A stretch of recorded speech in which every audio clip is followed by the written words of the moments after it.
What's up guys, it's Drac and today is a bonus upload coming at you this Saturday because we got some really cool new products. I want to do a quick review of them and I'm excited for them. Like obviously Luke is a good friend of mine and he's selling my Nyx cages and Tooth and Nail, and so I'm a big fan of outofdarts.com. I also really like the Jupiter project. That's enough moseying up or whatever, but we got this exciting new package in, and this could be, we'll do an extensive test later, but it could be the world's best rival ammo. Obviously, I think that paying full retail for rival ammo is insane, but unlike darts, we've yet to get like a really good alternative for rival ammo. So the closest thing that we have so far, and again, fully extensive, like drawn out test like we did with 50 cal darts. If you haven't seen that, I'll put a link in the description box below.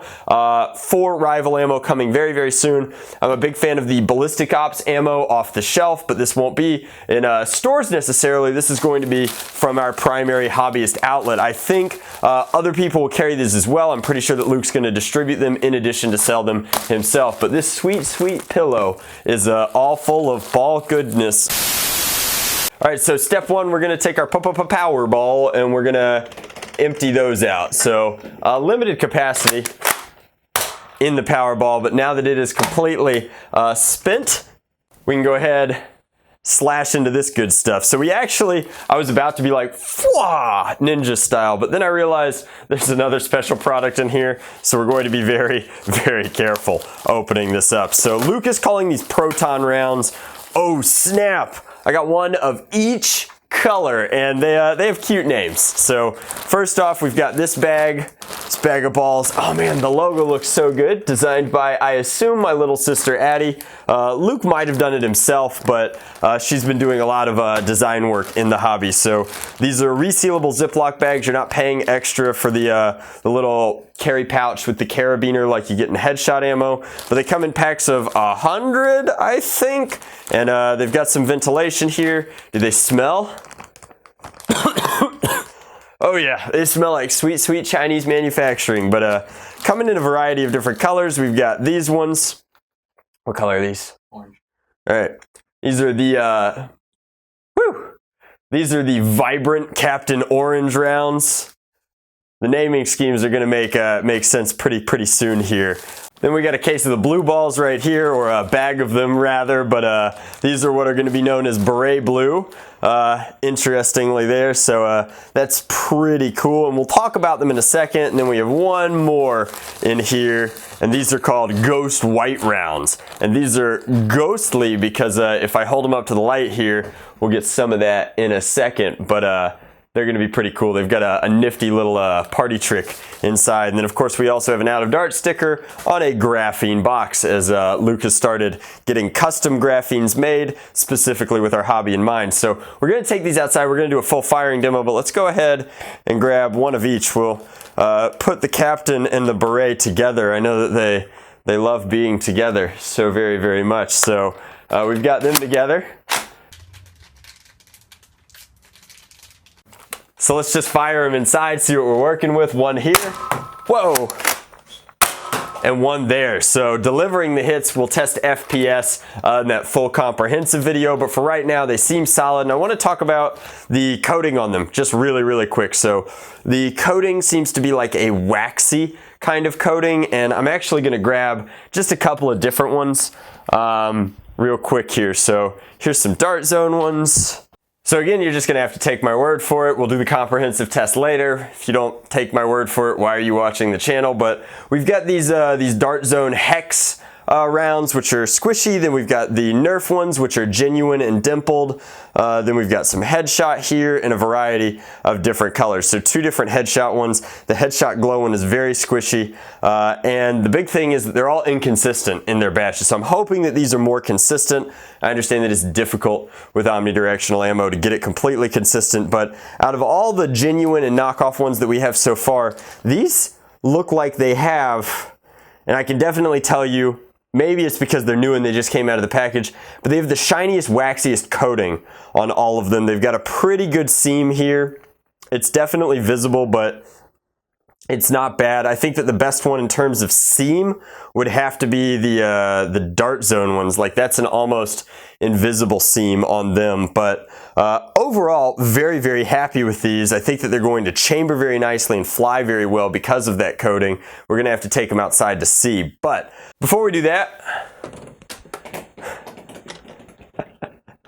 let's go ahead and crack this open, talk about what makes it special, and then we'll see how well the glow-in-the-dark rounds glow in the dark. So, first step, let's carefully open up this graphene battery pack, and it should be the brand new 3S. So you guys know I am a huge, huge fan, and in some ways largely responsible for the ubiquitous nature of the 950 graphene 2S. I use it in a lot of my Strife builds, I've used it in a lot of other builds, and as such it became very, very prominent in a lot of these homemade 3D printed blasters. Now, this is a slightly thicker, slightly thinner version of that. This is the new graphene 0.95 3S that Luke had Turnigy whip up specifically for a lot of different things. Like, I'm sure that you could use it to overvolt a Jupiter, but it's an ultra compact, very, very small 3S pack. It's got that short XT60 connector on it, so you're not going to lose a lot of room to cabling. XT60s are, again, also for some crazy reason just the standard in the hobby. But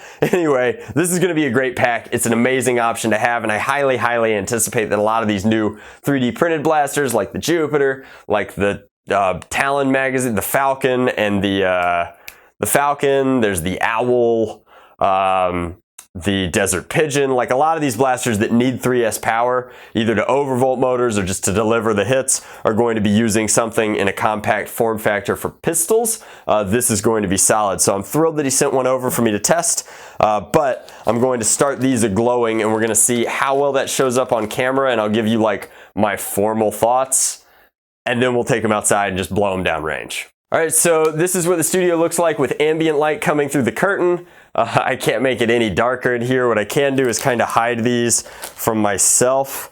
And they're glowing, but they're glowing very, very faintly. I'm pretty sure that the original hope for these was that they would glow a little bit better, but I'm going to be honest with you, if you're buying the ghost balls because you really want amazing glow, the honest review is more important to me than anything else. As I have said many, many times on the channel, you guys are my first loyalty. These do not glow exceptionally well. I don't know how long the glow is going to last, but as I'm hiding them in darkness and the glow charge from my lights is fading, there is a faint glow in here, but like that's almost imperceptible, and then in complete darkness over here, it's gone already. So I think that that's something that Luke is working on, is perhaps a slightly more potent glow batch for glow round 2, but he's also gotta work on those sanguine red rounds, right, my guy?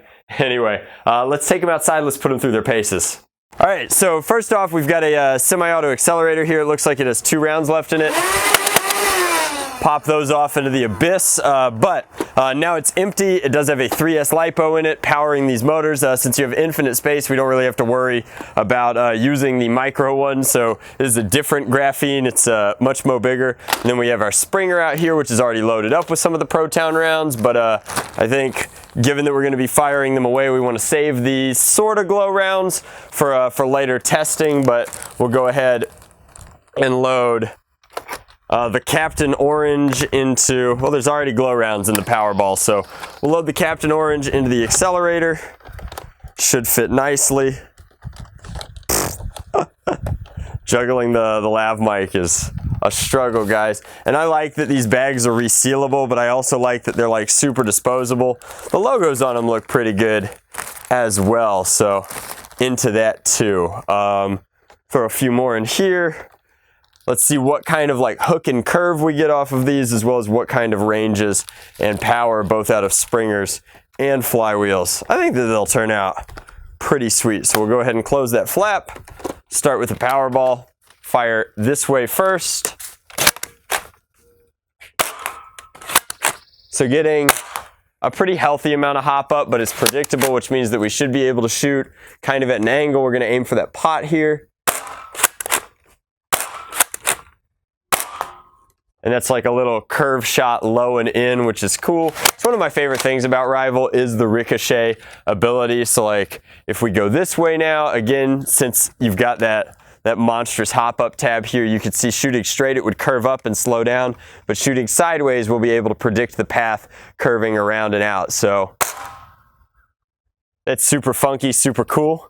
Just like old Greg, we found we could shoot around corners. So let's go ahead and see how they handle full auto. I mean, the performance so far seems absolutely fine, like they are doing, not full auto, but flywheel. They're doing exactly what we expect, which is hitting that standard like 60, 70 foot-ish that you get out of Rival, and then falling off because of the dimpling, maintaining accuracy. It also increases drag a great deal, and they just can't go as far as regular darts. However, what they lack in range, they make up for in consistency and rate of fire. So let's pop a few off.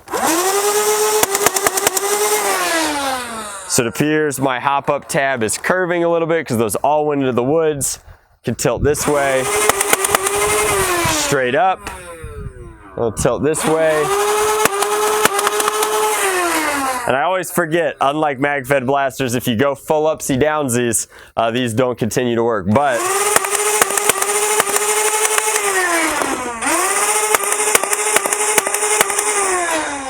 that's pretty slick, and at a price point that's going to be seriously competitive with not only genuine, I mean everything's compatible or competitive with the genuine ammo, but I think that these are going to be competing with not only headshot but also the knockoff like wild Chinese versions and the Dart Zone ammo as well. I'm really looking forward to seeing what they retail for year round, but I think the launch price point is going to be 15 United States dollars.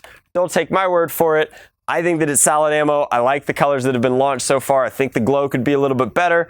I'm waiting on the red. That's just my review. Hopefully you guys enjoyed. I would definitely recommend checking these out anywhere that they're retailing at launch. I'm going to link in the description box below along with that dart review. But that is the new Proton rounds, conveniently named, I assume, for Luke's Proton pack, which is the Backpack Infinity Ammo machine gun. As always, much love, Nerf on, Drac out.